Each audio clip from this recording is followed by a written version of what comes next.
बिस्मिल्लाहिर्रहमानिर्रहीम। ये हमारा आज 11th लेक्चर है। अब तक हमने कल का जो लेक्चर था उसके अंदर CSS का इंट्रोडक्शन पढ़ा कि CSS क्या होती है, किस तरह से काम करती है। हम ये बात कर रहे थे कि क्लासेस और आईडीज़ जो होती हैं उनके ज़रिए से आप अपनी HTML का जो एलिमेंट होता है उसको कॉल कर सकते हैं CSS के अंदर। आईडीज़, क्लास और टैग्स, इन तीन मेथड से हम किसी भी HTML एलिमेंट को CSS के अंदर कॉल करके उसके ऊपर कोई प्रॉपर्टीज़ अप्लाई कर सकते थे, उसके ऊपर सेटिंग्स अप्लाई की जा सकती थी, उसको स्टाइल दिया जा सकता। अब हम बात करते हैं कि ये जो HTML के जो एलिमेंट्स होते हैं उनको वहाँ कॉल किया जाता है CSS के कोड के अंदर। हम यहाँ पे आ जाते हैं। टेक्स्ट एडिटर के अंदर हमने ये 4 पैराग्राफ लिए थे और इनको हम कॉल कर रहे थे वहाँ CSS में। अब CSS में कॉल करने के बाद जब हम ये हमारे पास CSS का कोड है और इसके अंदर हमने जब इसको कॉल किया, ये यहाँ पे जिस भी मेथड से हम इनको कॉल करें, चाहे वो आईडी से करें, चाहे उसको हम क्लास से करें, या इसके ये जो सिलेक्टर का ये जो टैग का नेम है, इन तीनों में से कोई भी मेथड यूज़ करें तो ये यहाँ पे जाके क्या कहलाता है, इसको हम क्या कहते हैं, इसको हम कहते हैं सिलेक्टर। सिलेक्टर इसलिए कहते हैं कि इन तीनों चीज़ों की वजह से किसी भी एलिमेंट को सिलेक्ट किया जा सकता है उसमें स्टाइल अप्लाई करने के लिए। ठीक है। अब अगर मैं इसको सिलेक्ट करना चाहता हूँ, ये जो है, तो मेरे पास 3 ऑप्शंस हैं। मतलब ये पैराग्राफ को सिलेक्ट करने के लिए मेरे पास 3 ऑप्शंस हैं। या तो मैं ये इसको P के ज़रिए सिलेक्ट करूँगा, या फिर इसको इसके जो है, इसको मैंने क्लास दी है, इसके ज़रिए से सिलेक्ट करूँगा, या फिर जो इसको आईडी दी है उसके ज़रिए से। 3 चीज़ों के ज़रिए से सिलेक्ट किया जाता है। तो ये जो टाइप्स होती हैं ये क्या कहलाती हैं, ये तीनों चीज़ों को हम CSS की लैंग्वेज में या CSS की टर्मिनोलॉजी में बात करें तो ये सिलेक्टर कहलाता है। ठीक है। अब CSS के अंदर हम आते हैं। ये पहला हिस्सा तो हो गया सिलेक्टर, जो ये इन पैरेंथेसिस के बाहर लिखा जाता है, या जो स्टार्ट होता है डॉट या फिर हैश से, यानी नंबर साइन से, या फिर कोई एक टैग का नेम भी हो सकता है। ये तो हो गया सिलेक्टर। अब ये पैरेंथेसिस के अंदर जो चीज़ लिखी जाती है ना, ये कंप्लीट यहाँ से लेके यहाँ तक जितनी भी प्रॉपर्टीज़, जितनी भी सेटिंग लिखी जाती है, इस सारी को हम कहते हैं प्रोसीजर। ठीक है। ये कंप्लीट इसको हम सिलेक्टर की बॉडी भी कहते हैं, और दूसरा इसका नेम है प्रोसीजर। ठीक है। प्रोसीजर इसको क्यों कहते हैं कि इसमें एक टैग, एक सिलेक्टर का कंप्लीट जो प्रोसीजर होता है या कंप्लीट जो सेटिंग होती है, जितना भी उसका आर्किटेक्चर होता है वो दिया होता है। इस वजह से इसको बोलते हैं प्रोसीजर। और ये जो इसके अंदर एक हम ये लाइन ऑफ कोड लिखते हैं जो कि किसी एक सेटिंग से या किसी एक ऑप्शन से स्टार्ट होता है और एंड होता है एक सेमीकोलन के साथ। इसको हम बोलते हैं, ये कंप्लीट एक प्रॉपर्टी होती है, या फिर CSS स्टेटमेंट भी कहते हैं। CSS स्टेटमेंट जो होती है, मैं इधर नोटपैड ओपन कर लेता हूँ।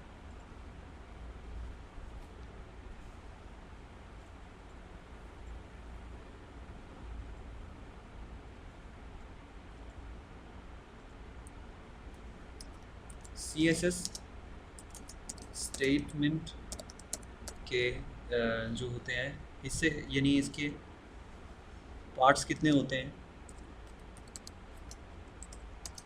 इसके 2 हिस्से होते हैं। जो इसका फर्स्ट हिस्सा है, मैं इसी को एग्जांपल ले लेता हूँ यहाँ पे।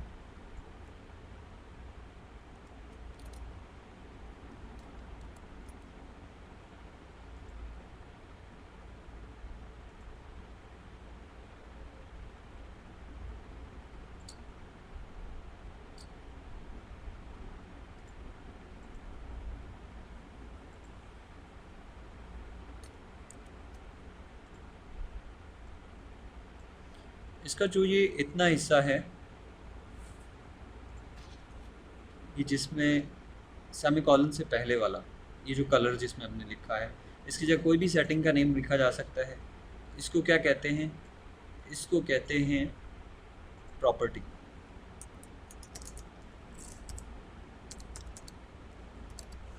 इसको बोलते हैं प्रॉपर्टी। और जो हिस्सा ये वाला होता है,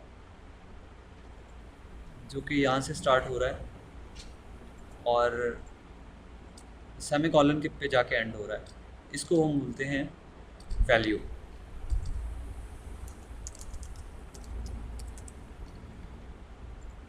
ठीक है, अब मैं इसकी एग्जांपल आपको देता हूँ कि ये हमारे पास वर्ड में ओपन करता हूँ यहाँ पे।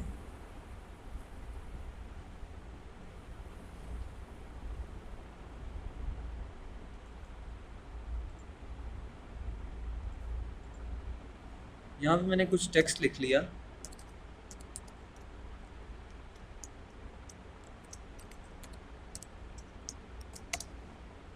ये जो टेक्स्ट है मैं अब इसकी कुछ थोड़ी सी सेटिंग करना चाह रहा हूँ। तो इसके ऊपर मैं मुझे कुछ ऑप्शंस चाहिए, कुछ सेटिंग्स चाहिए। फ़र्स्ट ऑफ़ ऑल मैं इसका कलर चेंज करना चाहता हूँ। तो मुझे कौन सी सेटिंग में जाना पड़ेगा? ये जो सेटिंग है इसमें जाना पड़ेगा, यानी फ़ॉन्ट कलर, या फिर इसको कलर भी बोलते हैं। यानी इसका पहले मुझे किस ऑप्शन के पास जाना पड़ेगा? कलर। और जब कलर पे जाऊँगा तो उसके अंदर डिफरेंट इसकी वैल्यूज़ दी होंगी कि कौन कौन सा मैं इसको कलर दे सकता हूँ। ठीक है, ये सारी जो यानी एक प्रॉपर्टी के अंदर जितनी ऑप्शंस होती हैं, जितनी भी हम उसको वैल्यू दे सकते हैं, उसको क्या बोलते हैं? उसको हम इसकी वैल्यू बोलते हैं। जितने भी कलर सेलेक्ट किए जा सकते हैं वो हम इस कलर प्रॉपर्टी की वैल्यू कहेंगे उसको। इसी तरह से यहाँ पे भी है, ये प्रॉपर्टी है, ठीक है, या आप इसको एक ऑप्शन बोलते हैं, और इसके अंदर जितने कलर्स होंगे वो सारी उसकी वैल्यूज़ होंगी। ठीक है, उसके बाद हम चलते हैं आगे कि हमने पढ़ लिया कि ये वैल्यू प्रॉपर्टी की यानी अंदर उसके अंदर कितने हिस्से होते हैं एक एक CSS स्टेटमेंट के। उसके बाद आते हैं कि आईडीज़ और क्लासेस जो हैं उनको अब लिखने के लिए कुछ रूल्स होंगे कि जब हम आईडीज़ को ये नेम देते हैं जब हमने किसी का सिलेक्ट करना है उसके यानी जो टैग का नेम है, तो उसके लिए हमें ये डॉट देने की ज़रूरत नहीं। जस्ट अगर मैं ये सारे जो पी टैग हैं, पैराग्राफ टैग हैं, उन पे अप्लाई करना चाहता हूँ, तो जस्ट मैं क्या करूँगा, पी का टैग पे यानी पी लिखूँगा। इसमें मुझे कोई साथ साइन या कोई स्पेशल करैक्टर देने की ज़रूरत नहीं है। तो ये क्या करेगा, ये सारे जितने भी हमारे पास हैं यानी हमारी जितनी सेटिंग्स हैं उन सब पे ये अप्लाई कर देगा। यानी अब मैं यहाँ से इसकी इंटरनल CSS ख़त्म कर देता हूँ। जितने भी हमारे पास पैराग्राफ टैग हैं उनके ऊपर ये सेटिंग सारों के ऊपर अप्लाई हो जाएगी। क्या? कि कलर सबका ग्रीन हो जाए। ठीक है, मैं इसको करता हूँ तो ये आप देख रहे हैं कि मैं ग्रीन की बजाय इसको कोई और कलर दे देता हूँ जो ज़्यादा प्रोमिनेंट हो। रेड दे देता हूँ इसको। सेव किया एंड अब इसको मैं रिफ़्रेश किया तो अब देख रहे हैं आप ये सब पे अप्लाई होगी। तो ये तो सिंपल तरीका है ना। लेकिन अगर मैं किसी को कोई क्लास देना चाहता हूँ या आईडी देना चाहता हूँ तो उसके लिए कुछ रूल्स हैं CSS के अंदर। यानी नाम रखने के रूल्स होते हैं, जिस तरह डिफरेंट सोसाइटीज़ में नाम रखने के रूल्स होते हैं। यानी नाम इस तरह का होना चाहिए। ये भी माइक किसी का अनम्यूट हुआ था। अच्छा, हर चीज़ का नाम रखने के और हर चीज़ के रूल्स होते हैं। इसी तरह से CSS में आप आईडी और क्लास को जब कोई नेम देना चाहते हैं तो उसमें भी रूल्स होते हैं। ठीक है, अब मैं आपको बताता हूँ कि इसका नाम कैसे रखा जा सकता है, किसी आईडी का या किसी क्लास का। उसमें सबसे पहला जो रूल है उसकी तरफ आते हैं। औरंगज़ेब भाई, आपका माइक चल रहा है, म्यूट कर रहा है उसको।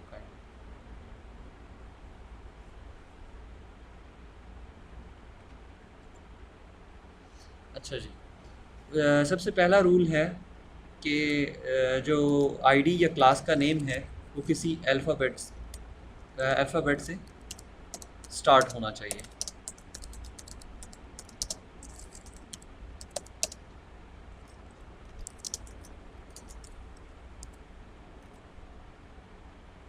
ठीक है, उसके बाद अल्फ़ाबेट में से स्टार्ट होना चाहिए। उसके बाद बात ये करते हैं कि अब अल्फ़ाबेट कैपिटल हो या स्मॉल हो। ये कैपिटल भी हो सकता है, ठीक है, कैपिटल भी हो सकता है और स्मॉल भी हो सकता है। ठीक है, उसके बाद आते हैं कि यानी स्टार्ट करने के लिए सिर्फ हमें अल्फ़ाबेट चाहिए। उसके बाद बारी आती है कि अब इसमें क्या क्या हो सकता है, यानी यानी एक नेम में क्या क्या चीज़ें शामिल हो सकती हैं। तो ये यानी स्टार्ट अल्फ़ाबेट से होगा। उसके बाद इसमें आप नंबर इंक्लूड करना चाहें तो वो भी करा अच्छा, एक तो चीज़ है कि ये अल्फ़ाबेट से स्टार्ट हो सकता है और उसके बाद ये अंडरस्कोर से भी स्टार्ट हो सकता है। can also be started with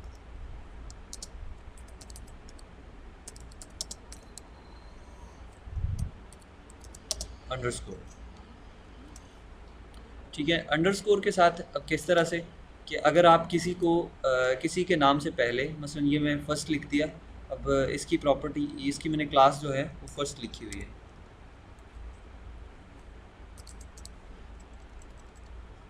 first की बजाय मैंने क्लास यहाँ पे दे दी है अंडरस्कोर फर्स्ट। अब एक मिनट की मैं फ़र्स्ट यहाँ करता हूँ और इसका डिस्प्ले देखता हूँ, तो आप देख रहे हैं कि सिर्फ फर्स्ट पे अप्लाई हो रहा है। लेकिन अगर मैं इसको अंडरस्कोर फर्स्ट कर देता हूँ, उसके बाद यहाँ पे आके मैं यहाँ भी नेम चेंज करना होगा कि अंडरस्कोर फर्स्ट पे जाके अप्लाई करें। अब इसको मैं देखता हूँ तो अभी अप्लाई हो रहा है, रिफ़्रेश करके मैंने इसको देखा तो अभी अप्लाई हो रहा है। ठीक है, यानी ये दोनों चीज़ें वैलिड हैं। अल्फ़ाबेट यानी कैपिटल, इसको मैं करके देख लेता हूँ यहाँ से। ये फर्स्ट को मैंने यहाँ से कैपिटल किया और अब देखें तो अब भी काम कर रहा है। ठीक है, उसके बाद आ जाता है कि अब क्या चीज़ इसके यानी नेम के स्टार्ट में नहीं दी जा सकती। मैं फ़र्स्ट की बजाय इसको शॉर्ट फॉर्म अगर लिखना चाहता हूँ, 1ST जैसे लिखा जाता है, 1ST में लिखता हूँ इसकी क्लास का नेम। ठीक है, मैंने चेंज करके इसको 1ST कर दिया। अब इसको मैं सेव करके यहाँ रिफ़्रेश करूँगा तो अब आप देख रहे हैं कि सेटिंग अप्लाई नहीं हो रही। उसकी वजह क्या है? क्योंकि कोई भी तीसरा रूल ये है कि कोई भी नाम जो है, चाहे वो क्लास का हो या आईडी का हो, वो नंबर से स्टार्ट नहीं हो सकता। न्यूमेरिक वैल्यू पहले नहीं आ सकती। लेकिन हाँ, अगर मैं इसके बाद यहाँ पे फर्स्ट 1 लिख देता हूँ, फर्स्ट, और उसके बाद मैंने साथ ही 1 लिख दिया। ठीक है, और इसी को मैंने यहाँ से कॉपी करके यहाँ भी पेस्ट कर देता हूँ।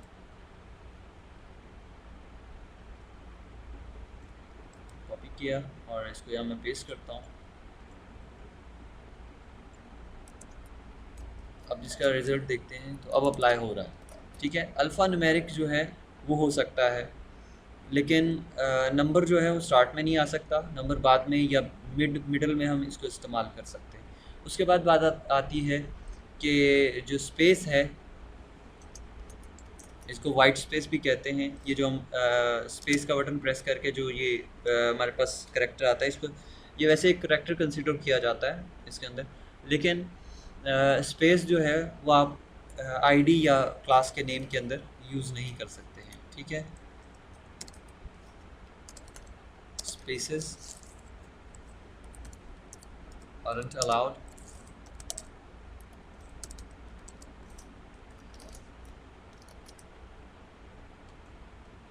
उसके बाद मैं यहाँ आता हूँ, मैंने फर्स्ट और 1 के बीच में मैंने स्पेस दे दी।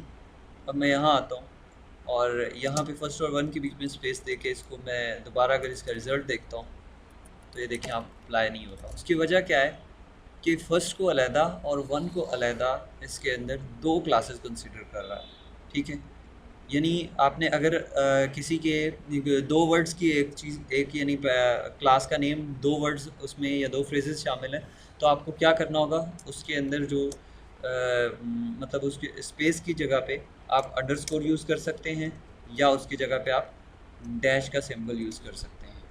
ठीक है, ये 2 चीज़ें स्पेस के रिप्लेसमेंट के तौर पे यूज़ की जा सकती हैं। या मैं स्पेस की जगह यहाँ पे डैश कर देता हूँ और उसके बाद यहाँ आप रिफ़्रेश करूँगा तो अब रिज़ल्ट हमारे पास शो हो रहा है।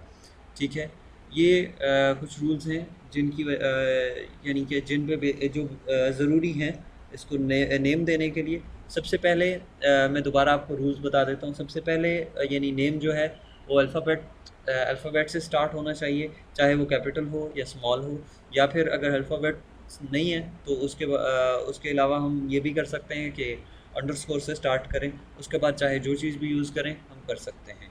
उसके बाद आते हैं कि नंबर जो है वो स्टार्ट में नहीं आ सकता, लेकिन नंबर मिड के अंदर या अल्फ़ा न्यूमेरिक नेम दिया जा सकता है। लेकिन और लास्ट रूल जो है वो ये है कि अगर हमने ये जो लास्ट रूल ये है कि अगर हमने इसके अंदर स्पेसेस देनी है तो स्पेसेस के लिए तो हम ये डैश या फिर अंडरस्कोर यूज़ कर सकते हैं। लेकिन डैशेस और अंडरस्कोर्स के अलावा कोई भी स्पेशल करैक्टर जिसके अंदर आपका ऐट आ जाता है, ठीक है। ऐट आप यूज़ कर रहे हैं या फिर आप ऐट की बजाय कोई ब्रैकेट यूज़ करते हैं, ये आप बिल्कुल यूज़ नहीं कर सकते, ठीक है। मैं यहाँ ऐट ऐट लगाता हूँ, इधर भी ऐट लगाता हूँ और इसको सेव करके मैं जब इसका रिज़ल्ट देखूँगा तो रिज़ल्ट शो नहीं होगा। क्यों? क्योंकि ये इसके रूल्स के ख़िलाफ़ है कि कोई भी आप यानी अल्फ़ाबेट और नंबर्स के अलावा कोई भी स्पेशल करैक्टर वो नेम के अंदर शामिल करें। अगर दो स्पेशल करैक्टर्स हैं जिनको आप शामिल कर सकते हैं, एक है डैश और दूसरा अंडरस्कोर, ठीक है। ये एक्सेप्शन है, बाकी सारे जो हैं स्पेशल करैक्टर्स वो अलाउड नहीं है। जिसका कोई क्वेश्चन है वो पूछ सकता है, नहीं तो हम आगे कंटिन्यू करते हैं।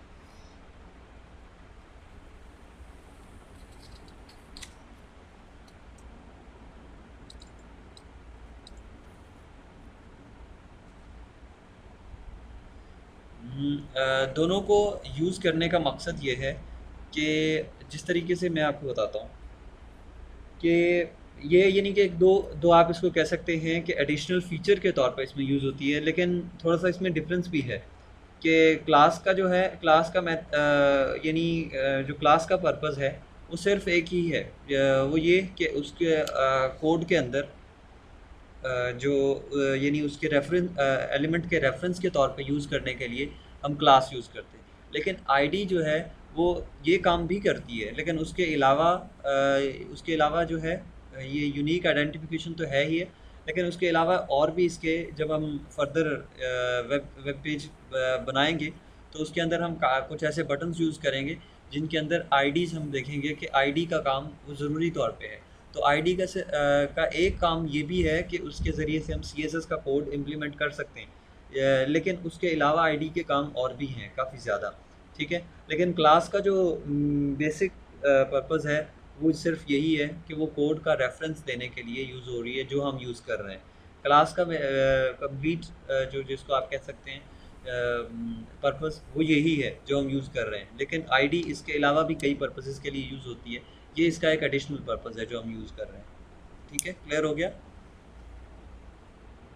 और उसके अलावा एक और चीज़ है वो आप सबको बताने की, वो ये कि आप किसी भी मैं यहाँ पे आता हूँ कोड के अंदर, किसी भी एलिमेंट को एक से ज़्यादा क्लासेस दे सकते हैं, ठीक है। इसको मैंने एक क्लास दे दी फर्स्ट, ठीक है। उसके बाद मैंने स्पेस दे के, अब जो स्पेस देगा दूंगा तो उसका मतलब होगा कि मैं अब नई क्लास इसको असाइन करने लगा हूँ, ठीक है। यानी एक एलिमेंट को आप एक से ज़्यादा क्लासेस दे सकते हैं, ठीक है, ताकि एक क्लास के ज़रिए उस पर एक सेटिंग अप्लाई हो जाए। मैं फ़र्ज़ करें जो फ़ॉन्ट के कलर और ये वाली सेटिंग्स हैं वो एक क्लास में यहाँ पे डिफ़ाइन कराता हूँ फ़ॉन्ट, ठीक है। फ़ॉन्ट डैश सेटिंग यानी SET लिख देता हूँ, और उसके बाद दूसरी मैं करा देता हूँ अलाइनमेंट सेटिंग्स यानी align settings ALIGN dash settings SET। अब दो मैंने इसको क्लासेस दे दी। कुछ सेटिंग्स मैं इस क्लास के थ्रू अप्लाई करा लेता हूँ, कुछ इसके थ्रू इसको इम्प्लीमेंट करवा लेता हूँ, तो दोनों काम करेंगी। मैं अब यहाँ पे आता हूँ, ये पहली जो क्लास है इसके थ्रू मैंने एक ही इसमें सेटिंग अप्लाई करवाई हुई है, कौन सी? कलर इसका चेंज किया है, यहाँ पे पेस्ट कर दिया मैंने। इसको मैं यहाँ से कॉपी कर लूँ और इसके बाद मैंने यहाँ पे आके इसको पेस्ट किया, और सेकंड जो क्लास है वो मैं यहाँ पे दे देता हूँ, डॉट लगाऊंगा, और उसके बाद सेकंड जो क्लास मैंने दी है उसका नेम मैं यहाँ से कॉपी कर दूँगा, ठीक है। अब इसके अंदर मैं इसकी अलाइनमेंट वाली सेटिंग्स जो है ना वो अप्लाई कर देता हूँ, वो इसके अंदर लिख देता हूँ। तो अब आप देखेंगे कि दोनों के अंदर जो मैंने सेटिंग्स दी हैं वो उस पर अप्लाई हो जाएंगी। यहाँ पे आऊँगा, टेक्स्ट अलाइन, उसके बाद यहाँ पे मैं दे देता हूँ इसको जस्टिफाई।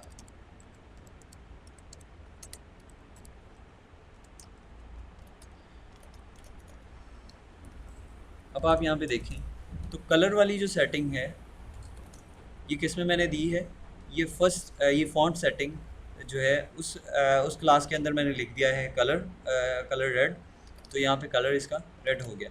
सेकंड जो मैंने दी है क्लास वो दी है अलाइन सेटिंग, तो अलाइन सेटिंग के अंदर मैंने यानी अलाइनमेंट सेटिंग के अंदर क्या किया, मैंने इसको इसकी अलाइनमेंट की सेटिंग्स दे दी, यानी जस्टिफाई कर दिया इसको। तो आप यहाँ पे देख रहे हैं कि ये जस्टिफाई भी हो गया है, ये आप देख सकते हैं पे, ठीक है। तो आप एक से ज़्यादा क्लासेस एक ही एलिमेंट को दे सकते हैं, लेकिन जो आईडी है वो आप एक से ज़्यादा नहीं दे सकते। एक एलिमेंट को एक टाइम में एक ही आईडी दे सकते हैं, एक एलिमेंट को एक से ज़्यादा आईडीज़ आप नहीं दे सकते हैं, ठीक है।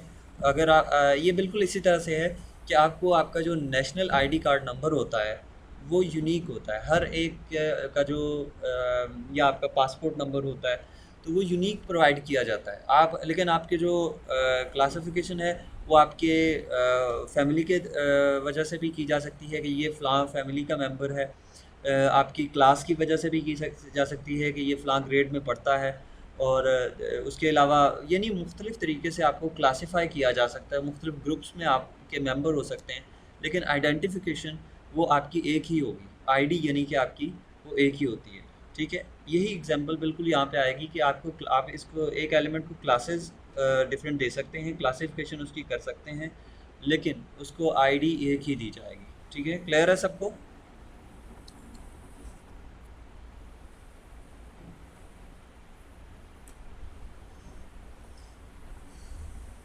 चलें जी, ठीक है।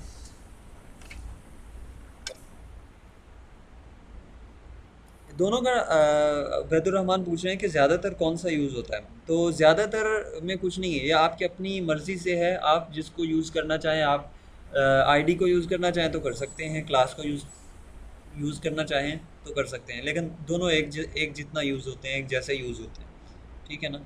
कुछ लोग आईडी को यूज़ करते हैं ज़्यादा, कुछ क्लास को यूज़ करते हैं, ठीक है ना। मसलन आपने स्टार्ट में क्लासेस यूज़ करनी शुरू की, आपकी हैबिट बन गई क्लास यूज़ करने की, तो आप क्लास ही करते जाएंगे।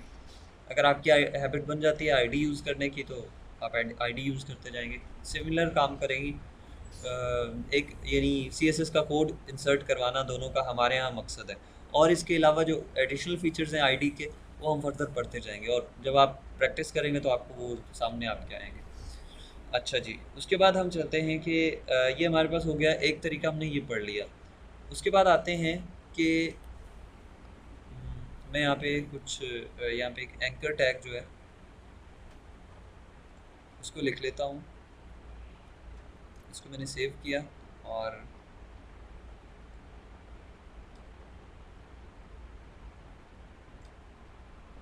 ये जो पैराग्राफ्स हैं मैं इनको डिलीट कर दूँगा, और इसमें सेव एज़ करता हूँ, इसी के अंदर नई फाइल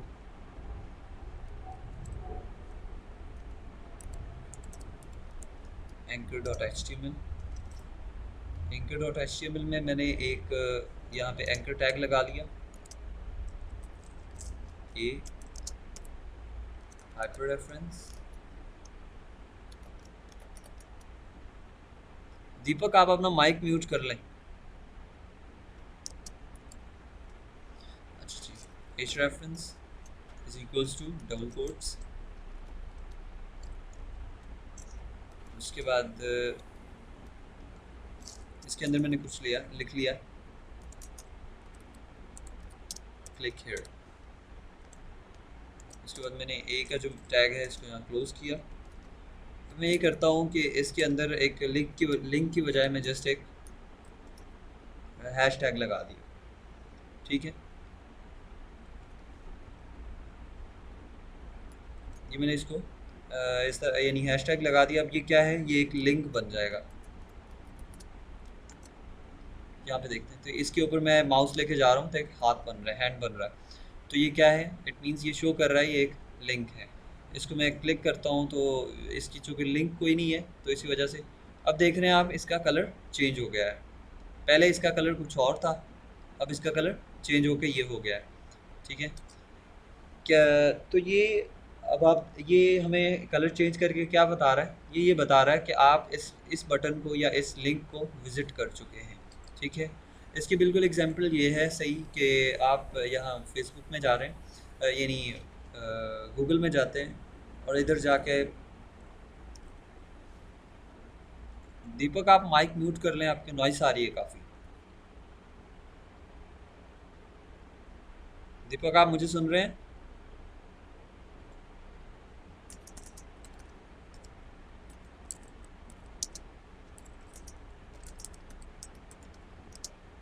माइक म्यूट कर लें अपना। यहाँ पे मैंने फेसबुक सर्च किया गूगल के अंदर, तो ये आप देख रहे हैं कि ये एक लिंक ऐसा है जिसका कलर दूसरों से डिफरेंट है। उसका मतलब क्या है कि मैं अपने इस पीसी से अपने इस लैपटॉप से ये मैं एक दफ़ा विज़िट कर चुका हूँ, ठीक है।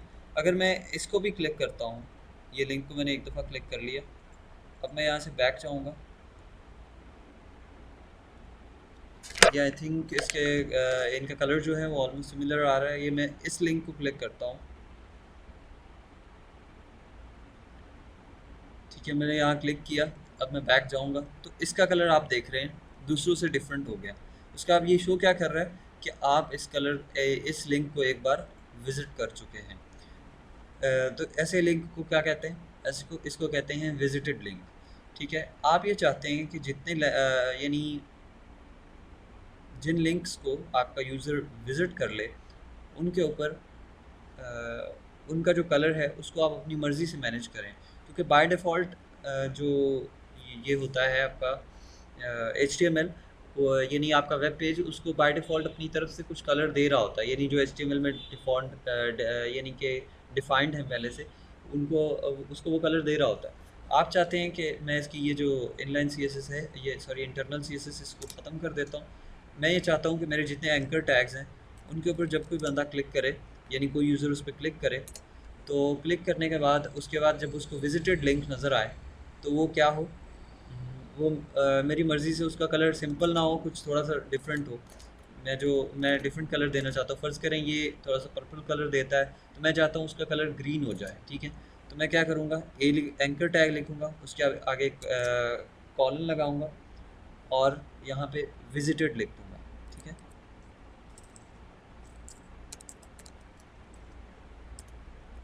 और उसके बाद मैं यहाँ पे उसकी सेटिंग अप्लाई करूँगा। फ़र्ज़ करते हुए अभी तक हमने एक ही प्रॉपर्टी पढ़ी है कलर की, तो मैं चाहता हूँ उसका कलर जो है वो ग्रीन हो जाए।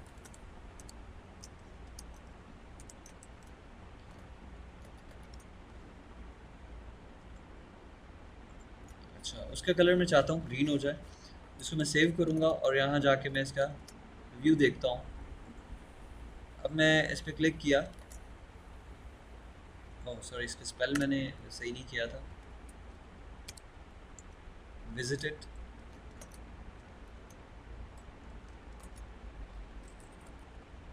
अब आप देख रहे हैं, इसको मैं थोड़ा सा जूम इन कर देता हूँ।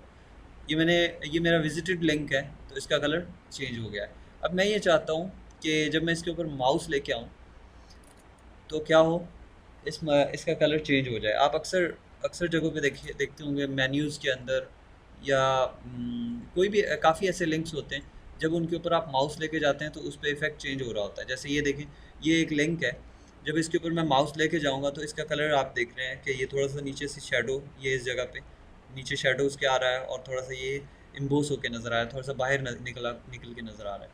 तो इसी तरह से अब ये यहाँ पे आप देख रहे हैं, तो ये जो माउस ले जाने पे जो इफ़ेक्ट होता है, इसको माउस ओवर इफ़ेक्ट भी कहते हैं या होवर ओवर इफ़ेक्ट भी कहते हैं। तो ये हम किस तरह से लगा सकते हैं, इसके लिए हम यहाँ पे आएंगे, तो ये सेम इसको मैं कॉपी कर लेता हूँ। ये विजिटेड की जगह पे हम होवर लिख देंगे, यानी एज ओवर, ठीक है। अब मैं चाहता हूँ जब माउस ऊपर लेके आए तो इसका कलर ऑरेंज हो जाए, ठीक है।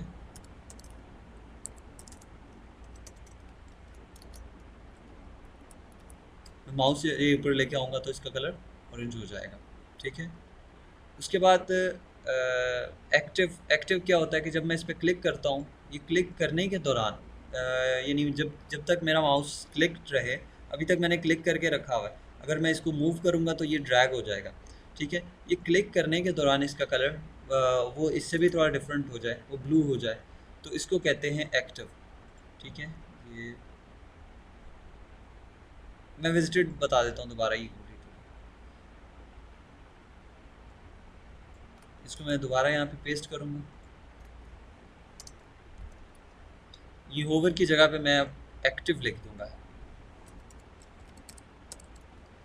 एक्टिव का मतलब क्या होता है, जब तक आप किसी चीज़ पे क्लिक करके माउस वहाँ पे यानी जितनी देर में क्लिक होता है वो 1 सेकंड से भी कम टाइम होता है, कुछ मिली सेकेंड्स का टाइम, वो टाइम जो है उसको एक्टिव टाइम है, उसको लिंक का एक्टिव टाइम कहते हैं। जैसे मैं इसको रिफ़्रेश करता हूँ, मैंने इसको कलर दे दिया, एक्टिव पे थोड़ा डिफरेंट कलर दे देता हूँ ऑरेंज से, इसको मैं ब्लू दे देता हूँ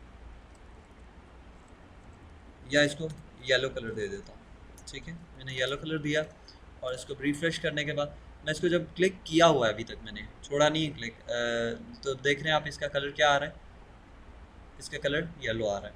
ठीक है, जब माउस लेके जा रहा हूँ तो इसका कलर ऑरेंज है, जब इस पर क्लिक करता हूँ तो ये नहीं, क्लिक छोड़ने से पहले का टाइम यानी इसका कलर येलो आता है, जब छोड़ देता हूँ तो ये अब विजिटेड लिंक है, वो क्या होगा, विजिटेड लिंक जो है वो ग्रीन हो जाएगा।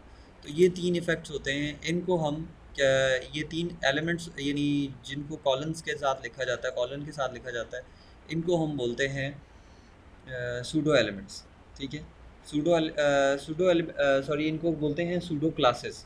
ये 3 क्लासेस होती हैं, ये स्पेसिफिक क्लासेस हैं, यानी ये ऐसी क्लासेस हैं जिनको आप कॉलन के साथ लिखते हैं। और भी बहुत सारी क्लासेस हैं, लेकिन ये वो क्लासेस हैं जो हम फॉर द टाइम बिंग पढ़ेंगे। कुछ और ऐसी सूडो क्लासेस हैं जिनको हम मतलब हम फर्दर जब हम फॉर्म को पढ़ रहे होंगे, तो फॉर्म के एलिमेंट्स को, तब हम कुछ को डिस्कस करेंगे। ये टेक्स्ट के रेलिवेंट है, यानी एंकर टैग टैग के रेलिवेंट है। वालेकुम सलाम, वैदुर रहमान पूछें, क्या क्वेश्चन पूछें आप?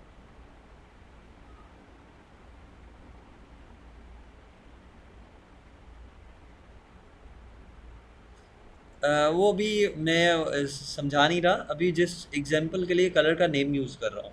कोड किस तरह से यूज़ करते हैं और कौन कौन से कोड्स किन जगहों पे यूज़ करने चाहिए, वो हमारा फर्दर टॉपिक है। ठीक है ना, अभी अगर वो समझाएंगे वो यूज़ कर सकते हैं, आप ऑलरेडी यानी कोड्स के बारे में जानते हैं, जो क्योंकि दूसरे अक्सर जो नहीं जानते हैं उनको भी साथ लेके चलना होता है, तो इसलिए वो भी फर्दर हमारा बाद का टॉपिक है कि कलर्स को किस तरह से हम यूज़ करते हैं। ठीक है ना, क्योंकि जस्ट सारे कलर्स के नेम तो नहीं होते हैं ना, तकरीबन हर एक ब्लैक का जो है, ब्लैक के जो शेड्स हैं, शेड्स जो हैं, ब्लैक के शेड्स 256 हैं, और इस तरह से रेड के 256 शेड्स हैं। तो इन शेड्स को मिला के, और ग्रीन के भी 256 शेड्स हैं, इनको मिला के अनलिमिटेड जो है वो कलर्स बनते हैं। ठीक है ना, तो उन सारों का एक डिफरेंट कोड होता है जो कि हम बाद में डिस्कस करेंगे। ठीक है ना, ओके। और किसी का इनमें हाँ, आप विजिटेड का पूछ रहे थे।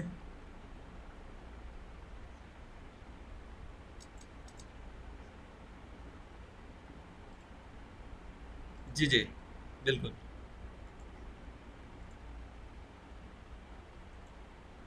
जी, 1 मिनट में आपको बताता हूँ। मैंने एक यहाँ पे नया नया एंकर टैग और लगा लिया। ये क्लिक हेयर की बजाय मैं फ़िलहाल इसको कॉपी करता हूँ, यहाँ पे क्लिक हेयर की बजाय सबमिट लिख देता हूँ। सबमिट लिख दिया, और इसका मैंने लिंक दे दिया है google.com। इसको मैंने यहाँ पे, अब आप देख रहे हैं तो ये अभी मैंने विज़िट नहीं किया लिंक जिसको सबमिट लिखा हुआ है। ठीक है, तो इसका कलर क्या आ रहा है, ब्लू आ रहा है। लेकिन HTML क्या करती है, HTML जब हम किसी लिंक को क्लिक कर लें तो उसका कलर पर्पल कर देती है। अभी भी इसको मैंने विज़िट नहीं किया हुआ, इसको मैं क्लिक करता हूँ और विज़िट कर लेता हूँ। विज़िट करने के बाद, एक मिनट, मैं इसका कलर भी सेम वही हैश कर देता हूँ, तो ये इसको भी विजिटेड कंसिडर किया जाएगा। ठीक है, जब ये, अब एक दफ़ा मैंने इसको विज़िट कर लिया तो उसका कलर भी क्या हो गया, वैसा ही हो गया। लेकिन अगर ये मैंने विजिटेड की जो प्रॉपर्टी है ये लगाई हुई है, इसको ख़त्म कर दूँ तो हमें पता चलेगा कि ये एक्चुअली कलर होता है बाय डिफ़ॉल्ट HTML में विजिटेड लिंक का। ठीक है, लेकिन अगर हम इसमें ये प्रॉपर्टी यूज़ कर लें, कोई भी मैंने तो ग्रीन दिया है ना, आप कोई भी इसको कलर यूज़ कर सकते हैं। ठीक है, पिंक हमने यूज़ कर लिया, इसको रिफ़्रेश करेंगे तो इसका कलर ये हो जाएगा। क्लियर हो गया?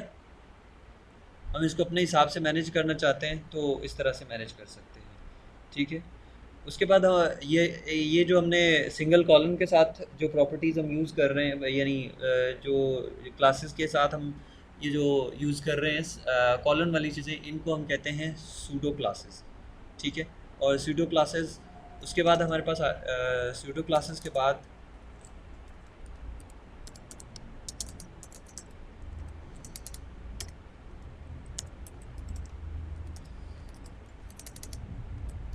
सूडो क्लासेस के बाद आ जाते हैं हमारे पास सूडो एलिमेंट्स।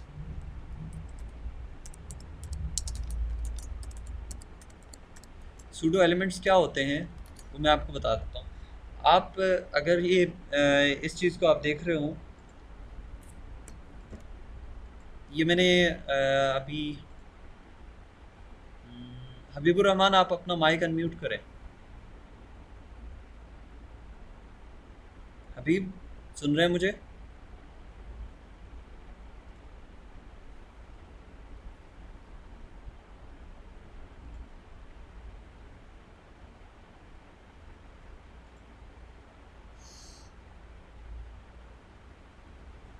यूसुफ आप करें आप, क्योंकि उनका शायद माइक का कुछ इशू है या मुझे सुन पा नहीं रहे।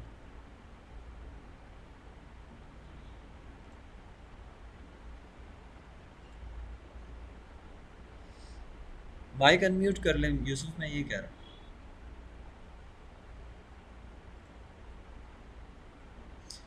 क्या हाल है? ठीक है। अच्छा जी, ये मैं आपके सामने, ये मेरी स्क्रीन आ रही है। ये मैं क्या जो ये टास्क परफॉर्म कर रहा हूँ, ये क्या है? मैं क्या कर रहा हूँ स्क्रीन के ऊपर? जी, ये मैं टेक्स्ट को क्या कर रहा हूँ, सिलेक्ट कर रहा हूँ। और इस टाइम मैं पेज को देख रहा हूँ एज अ यूज़र। ठीक है ना? क्योंकि इसको ये मैंने यानी पेज को लोड किया हुआ है, वेब पेज को। तो मैं इसको क्या कर रहा हूँ, सिलेक्ट कर रहा हूँ। ठीक है। बेसिकली यही चीज़ पूछनी थी। आप सब लोग अपना माइक जो है ना उसको रेडी रखा करें कि ये इंटरेक्टिव सेशन होता है, इसमें क्वेश्चन पूछने का मतलब ये होता है आपको समझ आए सबको। हबीबुर रहमान, आपका माइक जो है उसको सेट रखा करें। Thank you. आप माइक म्यूट कर सकते हैं अपना, यूसुफ। अच्छा जी, ये मैंने क्या किया, ये सिलेक्ट किया। तो सिलेक्ट करने का मकसद, अब आपने डिफरेंट वेबसाइट्स पे देखा होगा कि जब आप किसी जब आप टेक्स्ट को सिलेक्ट करते हैं तो सिलेक्शन का कलर कुछ डिफरेंट आता है। ठीक है। उसको क्या कहते हैं, इसको एक्चुअली ये हम एक सूडो एलिमेंट यूज़ कर रहे होते हैं। उसका उसको हम कहते हैं सिलेक्शन एलिमेंट। और ये लिखते कैसे हैं, उसको हम इसी तरह से कॉलन में नहीं, कॉलन की बजाय सिंपल हम ये करते हैं। यहाँ पे मैं आ जाता हूँ एंकर। बल्कि मैं चाहता हूँ कि जितना भी टेक्स्ट हमारी वेबसाइट के अंदर हो, यानी पी टैग के अंदर जितना भी टेक्स्ट लिखा जाए, मैं दोबारा एक यहाँ पे पी टैग इंसर्ट कर लेता हूँ। या चलें पी टैग के बजाय मैं ऐसा करता हूँ कि बॉडी के ऊपर लगा देता हूँ कि बॉडी के अंदर जितना भी टेक्स्ट हो उसमें जितनी सिलेक्शन की जाए वो सारी का कलर मेरी मर्ज़ी से आए। ठीक है ना? ये डिफ़ॉल्ट जो ब्लू होता है वो ना हो। ठीक है। या अब उसकी तरफ आते हैं। मैं यहाँ पे आ जाता हूँ, यहाँ पे बॉडी लिखूँगा कि बॉडी के अंदर जितना टेक्स्ट हो उसका कलर, ये सॉरी ये तो बैकग्राउंड है, कलर वाइट हो जाता है। मैं चाहता हूँ कि कलर वाइट ना हो, कोई और कलर हो। ठीक है। मैं यहाँ पे आऊँगा बॉडी और इसके बाद डबल कॉलन और यहाँ पे लिखूँगा सिलेक्शन।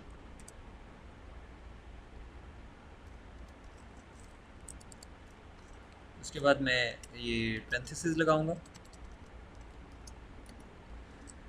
यहाँ पे कलर वो मैंने दे दिया ग्रे, कलर ग्रे दे दिया। और अब मैं इसको यहाँ पे रिफ़्रेश करूँगा। अब देखिए मैं इसको सिलेक्ट कर रहा हूँ, बल्कि ग्रे की बजाय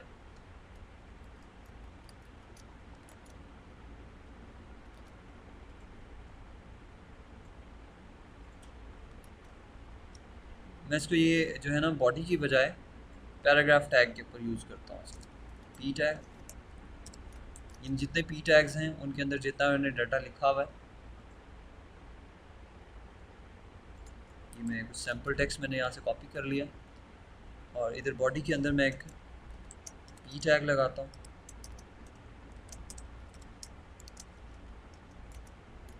और इसके अंदर ये मैंने टेक्स्ट कॉपी कर दिया, यानी पेस्ट कर दिया है। अब मैं इसको रिफ्रेश करूँगा यहाँ पे जाके। अब आप यहाँ पे देख रहे हैं कि जब मैं इसको सिलेक्ट कर रहा हूँ तो सिलेक्ट करने पे उसके ऊपर एक सिलेक्शन आ रही थी ब्लू कलर की, और उसके बाद क्या हो रहा था, उसके साथ ही इसका कलर भी वाइट हो रहा था। लेकिन अब यानी ये वाली सेटिंग जो ये टेक्स्ट को अब मैं सिलेक्ट करता हूँ, ये एंकर टैग के अंदर टेक्स्ट लगा हुआ है, तो इसको सिलेक्ट करता हूँ तो इसको बैकग्राउंड क्या आ रहा है, बैकग्राउंड इसका ब्लू हो जाता है और इसका कलर वाइट हो जाता है। ठीक है, लेकिन जब मैं इसको सिलेक्ट करता हूँ तो बैकग्राउंड कुछ भी नहीं आ रहा और इसके जो अपना कलर है वो ग्रे हो रहा है। मैं ये करता हूँ, मैं यहाँ पे इसको जाके बैकग्राउंड कलर भी दे देता हूँ। ठीक है, बैकग्राउंड कलर जो है मैंने इसको ग्रीन दे दिया। यहाँ पे रिफ्रेश करूँगा। अब आप देखें तो जो पैराग्राफ के अंदर सिलेक्शन है वो क्या हो रही है, वो जब मैं उसको सिलेक्ट करता हूँ, जो पैराग्राफ का टेक्स्ट है उसको जब सिलेक्ट करता हूँ तो वो ग्रीन, उसका बैकग्राउंड ग्रीन हो जाता है ब्लू की बजाय, और उसका टेक्स्ट जो है वो ग्रे आ रहा है। तो ये जो चीज़ डबल कोट्स के साथ ये डबल कॉलन के साथ जितनी भी यूज़ करते हैं एलिमेंट्स, इनको कहते हैं सूडो एलिमेंट्स। और सूडो एलिमेंट्स के में हम नेक्स्ट की तरफ आते हैं। मैं ये चाहता हूँ कि फॉर द टेस्टिंग पर्पस, फ़र्ज़ करें मैं ये काम जितनी भी कोडिंग कर रहा हूँ ये इंटरनल की बजाय एक्सटर्नल में कर रहा हूँ, और मैं चेक करना चाहता हूँ कि यहाँ पे अगर इसके बाद ये जो पैराग्राफ है इसके बाद यहाँ पे कुछ टेक्स्ट मैं इंसर्ट करवाना चाहता हूँ, मुझे HTML के अंदर ना जाना पड़े, मैं CSS के थ्रू ही कुछ इंसर्ट करके चेक करना चाहता हूँ, बाद में मैं उसको टाइप करके फिर वो यानी इसके अंदर इंसर्ट कर लूँगा। तो मैं आफ्टर द पैराग्राफ कुछ इंसर्ट करवाना चाहता हूँ थ्रू द CSS।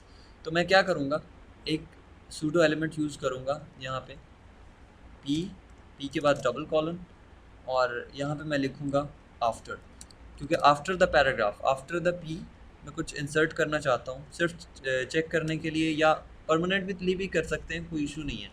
ठीक है, मैं यहाँ पे आऊँगा ब्रैकेट स्टार्ट और ये क्लोज, यहाँ पैरेंथेसिस के बीच में मैं कंटेंट का एक प्रॉपर्टी लगाऊंगा, कंटेंट, उसके बाद कॉलन, और डबल कोट्स के अंदर जो भी मैं लिखूंगा वो आफ्टर द पैराग्राफ इंसर्ट हो जाएगा। मैं यहाँ पे लिखता हूँ पैराग्राफ एंड्स। ठीक है, उसके बाद ये फुल स्टॉप, और इसको मैंने यहाँ पे रिफ्रेश किया तो आप देख रहे हैं पैराग्राफ एंड्स, ये एंड पे आ रहा है। ठीक है, लेकिन आपको मैं थोड़ा सा इसमें फ़र्क बता देता हूँ। इसको मैं क्या है सिलेक्ट कर पा रहा हूँ जो मैंने टेक्स्ट इंसर्ट किया और टेक्स्ट ऐड किया हुआ है थ्रू HTML, लेकिन जो यहाँ पे है ये ना तो इसको मैं कॉपी कर पा रहा हूँ, ना कॉपी कर सकता हूँ, ना ही इसको मैं एडिट कर सकता हूँ, ना यानी ये पैराग्राफ की कोई भी प्रॉपर्टी इसके ऊपर नहीं है। यानी सिलेक्शन की मैंने सेटिंग की हुई है तो इसको ये तो सिलेक्ट ही नहीं हो रहा। ठीक है, यानी ये ना इमेज है और ना ही ये टेक्स्ट है। ठीक है ना, ये जस्ट यानी इसका प्रीव्यू ही नज़र आता है। तो अगर आप कुछ भी अपने वेब पेज के अंदर सिक्योर ऐड करना चाहते हैं कि वो टेक्स्ट ना तो कॉपी किया जा सके, ना उसको मतलब कॉपी वो इजीली ना किया जा सके, तो आप उसको इस मेथड के ज़रिए ऐड कर सकते हैं। ठीक है,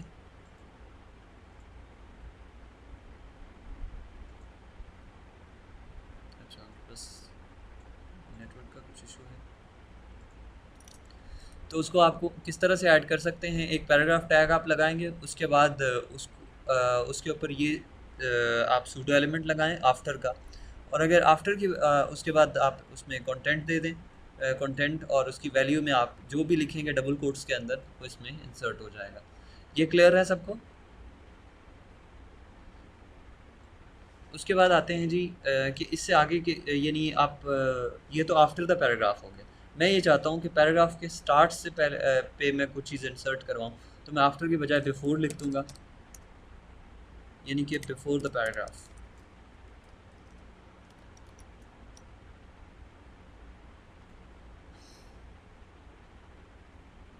वैदुर्रहमान, आपका कोई क्वेश्चन है या वैसे माइक चल रहा है?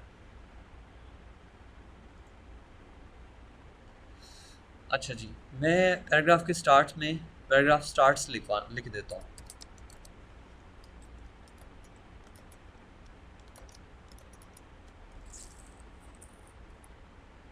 अब आप देख रहे हैं कि पैराग्राफ स्टार्ट्स और उसके बाद पैराग्राफ शुरू हो रहा है। ठीक है, तो इस तरह से आप एक सिक्योर टेक्स्ट ऐड करना चाहते हैं तो वो भी कर सकते हैं। अगर कोई आप इमेज करवाना चाहें ऐड, तो उसके लिए सिंपल है, आप यहाँ पे आके यूआरएल लिखेंगे इमेज का, तो वो भी ऐड हो जाएगा। उसके लिए सिंपल मैं आपको तरीका बताता हूँ। यूआरएल और ये स्मॉल ब्रैकेट्स, इसके अंदर आप वो यूआरएल लिख देंगे। ठीक है, मैं क्या करता हूँ, एक इमेज यहाँ से गूगल करता हूँ। गूगल पे जाके मैं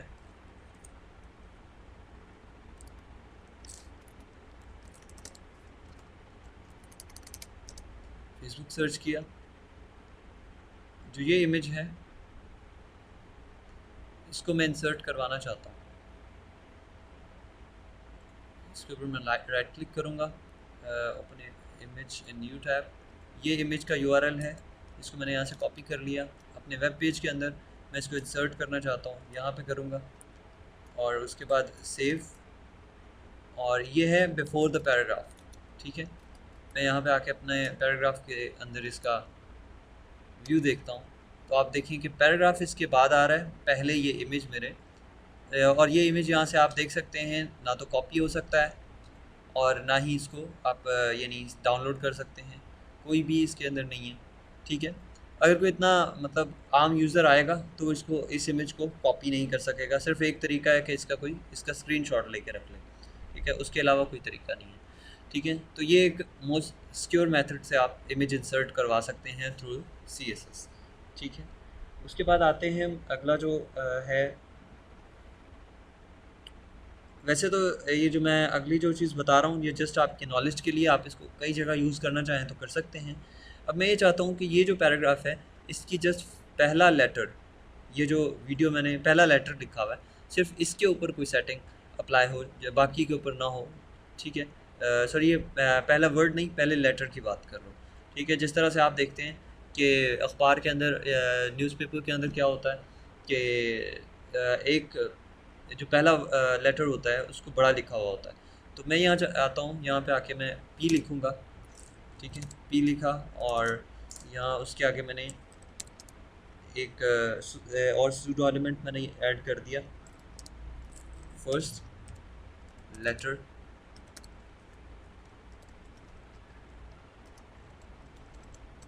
उसके बाद मैंने यहाँ पे उसके ऊपर उसका जो कलर है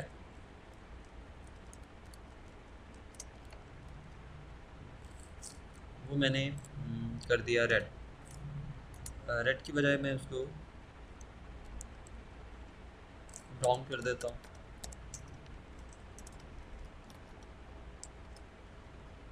ये जो मैंने ऊपर इंसर्ट करवाया है इसका बिफोर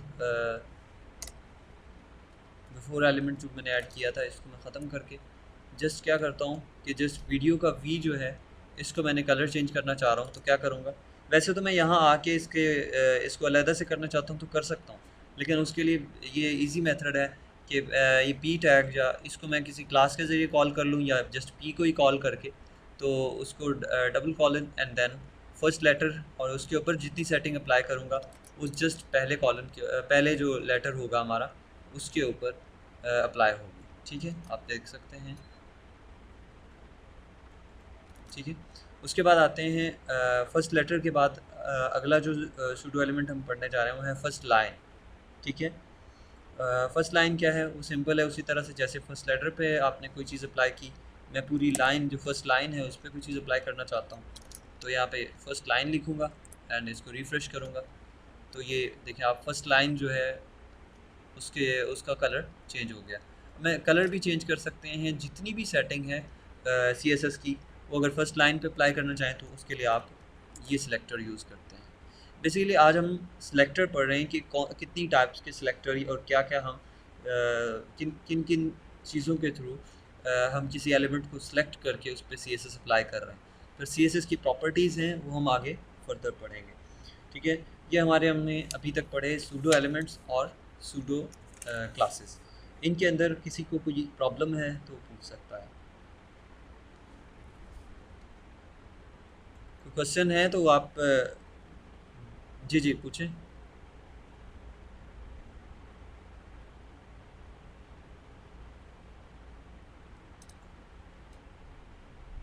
सूडो एलिमेंट्स के लिए होता है। जी बिल्कुल ऐसा ही है।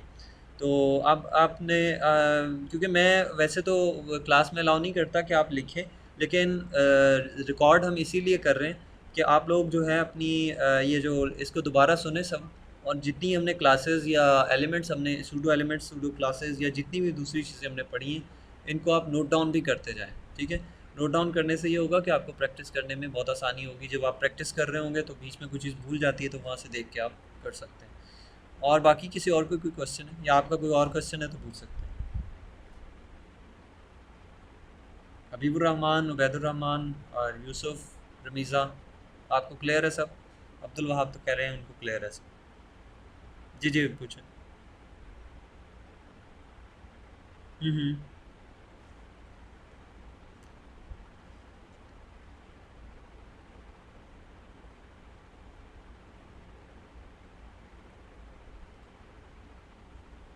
आफ्टर बिफोर से आप दो ही चीज़ें इंसर्ट कर सकते हैं।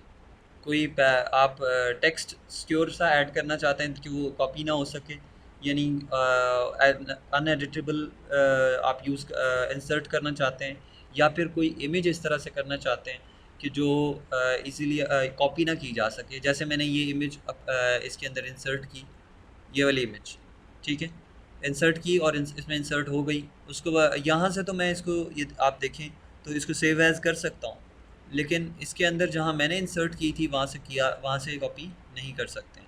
तो ये दो चीज़ें ही इंसर्ट करने के लिए बिफोर आफ्टर यूज़ होता है, कि बिफोर द पैराग्राफ और after the paragraph.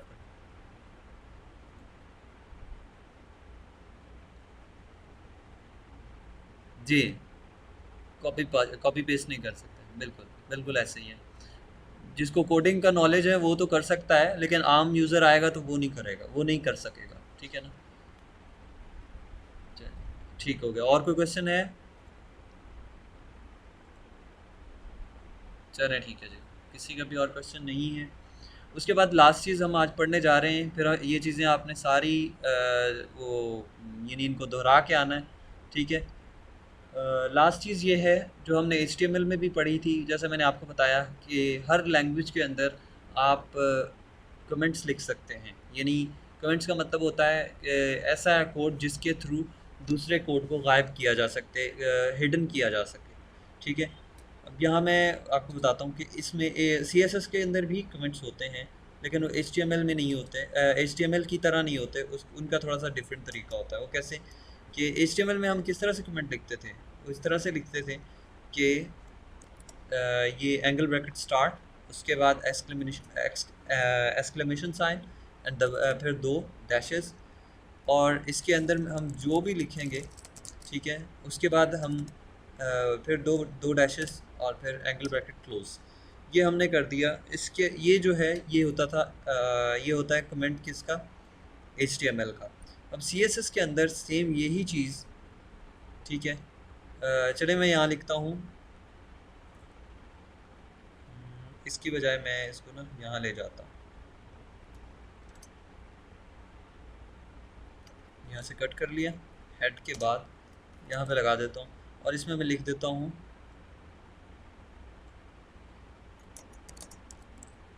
Body section starts. ठीक है, बॉडी सेक्शन स्टार्ट्स मैंने लिख दिया। अगर मैं यही यहाँ CSS में लिखना चाहता हूँ तो मैं ये यहाँ लगाऊंगा, तो यहाँ भी अप्लाई तो हो जाएगा क्योंकि ये एक HTML डॉक्यूमेंट है। लेकिन CSS की जब आप फाइल में काम कर रहे होंगे तो वहाँ पे ये अप्लाई आप नहीं कर सकेंगे, क्योंकि उसकी आप जो वो यूज़ कर रहे हैं। जी आप औरंगज़ेब भाई, मैं बाद में आपको, ये क्लास अभी कंप्लीट होने वाली है, उसके बाद आप अपनी बात कर लीजिएगा। ठीक है ना? सिर्फ 5 मिनट ऑलमोस्ट समय और चाहिए। अच्छा, ये यहाँ हम HTML में तो ये यूज़ करते हैं, CSS के अंदर कैसे, अगर मैं यहाँ लिखना चाहता हूँ कि CSS कोड एंड्स, ठीक है, मैं यहाँ लिखना चाहता हूँ तो मैं कैसे लिखूँगा? अगर मैं वैसे CSS कोड एंड्स लिखूँगा तो वो तो उसको एक ये सिलेक्टर कंसीडर करेगा और एक एरर दे देगा। लेकिन मैं यहाँ चाहता हूँ कि इसको मैं कमेंट के तौर पे लिखूँ तो कैसे लिखेंगे कि फॉरवर्ड स्लैश और उसके बाद स्टैरिक का साइन, और इसके बाद मैं लिख दूँगा अपना यानी जो मैसेज में लिखना, जो कमेंट लिखना चाहता हूँ, मैं यहाँ लिखना चाहता हूँ CSS कोड एंड्स हियर, ठीक है।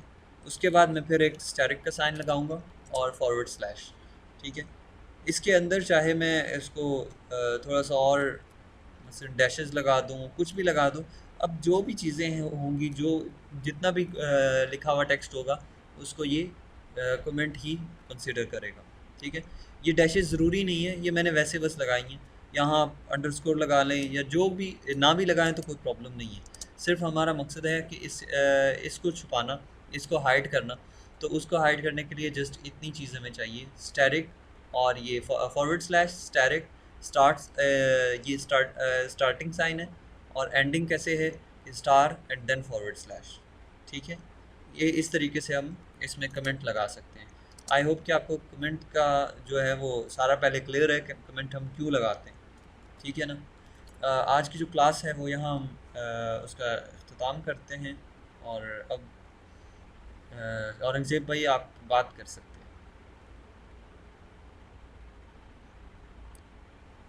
वालेकुम अस्सलाम जी, सब ठीक है।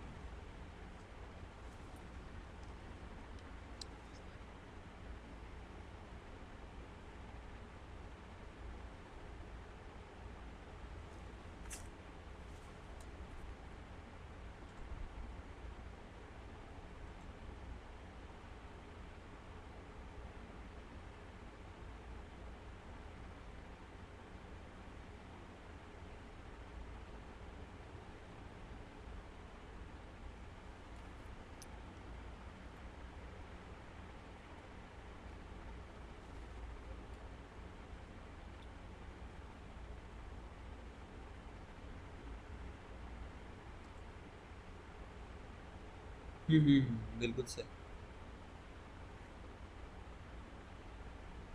जी।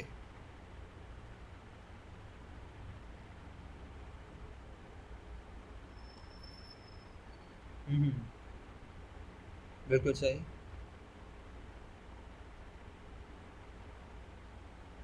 बिल्कुल सही।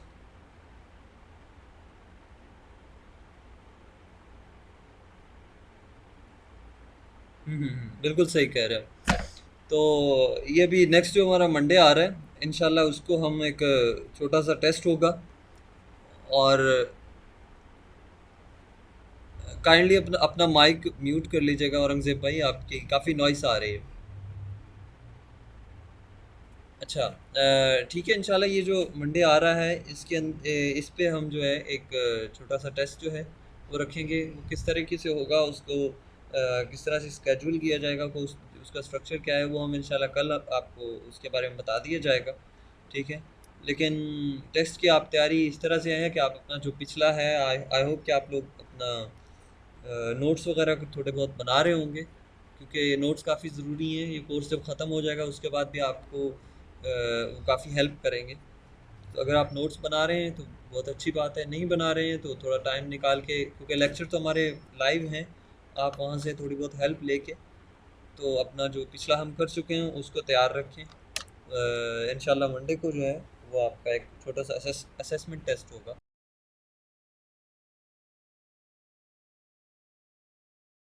इसके अलावा अगर आज की क्लास के बारे में कोई क्वेश्चन है तो आप वो पूछना चाहें तो पूछ सकते हैं। क्लास यहाँ पे जो इख्तिताम पज़ीर होती है। सब अपना ख्याल रखिएगा। अस्सलाम वालेकुम और अल्लाह हाफ़िज़।